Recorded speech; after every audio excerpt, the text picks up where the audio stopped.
Well, I want to read a poem that's familiar to everybody, but first I'd like to give a little background. Did you know that the American idea of Santa Claus is a New York invention? Yes. In 1804, when the New York Historical Society was founded, they wanted to have a patron saint, and they didn't want to have a British saint, so they eschewed St. George, and they went back to their Dutch roots, and they chose St. Nicholas, who was the patron saint of Holland.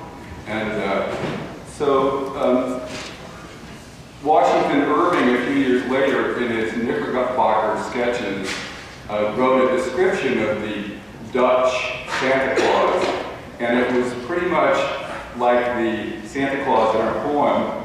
And then Thomas Nast, the cartoonist in the 1850s, started drawing pictures of this Santa Claus that Washington Irving and this poet had described, and it was like this in Harper's Weekly. And that's where we got our picture of Santa Claus, which became, on Coca-Cola ads and everywhere, but Thomas Nast pretty much invented him. And this is the poem that Clement Moore wrote, and some people say Henry Livingston Jr. wrote, but I think Clement Moore really wrote it because he was a friend of Washington Irving.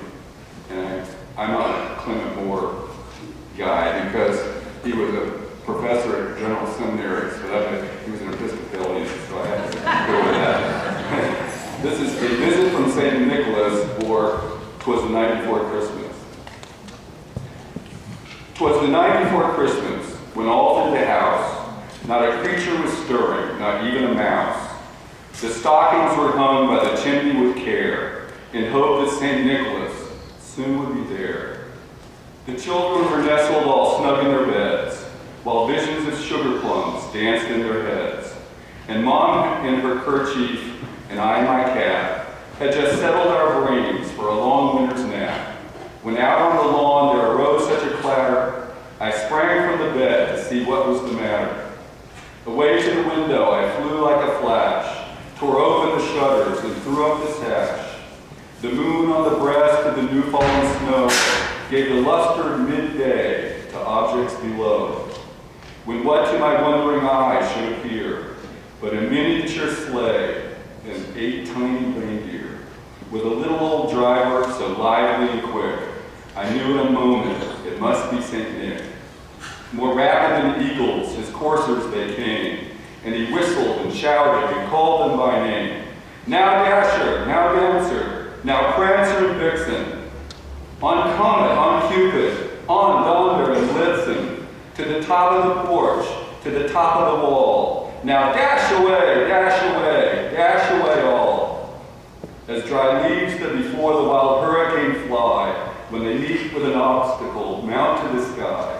So up to the housetop the coursers they flew, with the sleigh full of toys, and St. Nicholas too. And then in a twinkling I heard on the roof the prancing and pawing of each little hoof. As I drew in my head and was turning around, down the chimney St. Nicholas came with a bound. He was dressed all in fur from his head to his foot, and his clothes were all tarnished with ashes and soot. A bundle of toys he had flung on his back, and he looked like a peddler just opening his sack. His eyes, how they twinkled, his dimples, how merry.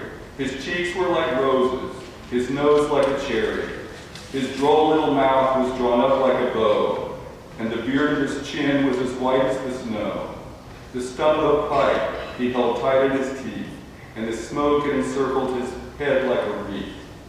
He had a broad face and a little round belly that shook when he laughed like a bowl full of jelly. He was chubby and plump, a right jolly old elf,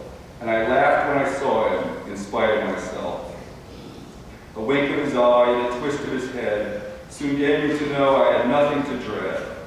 He spoke not a word, but went straight to his work, and filled all the stockings, then turned with a jerk, and laying his finger aside of his nose, and giving a nod, up the chimney he rose. He sprang to his sleigh, to his team gave a whistle, and away they all flew like the down of a thistle. But I heard him exclaim, as he drove out of sight, "Merry Christmas to all, and to all a good night."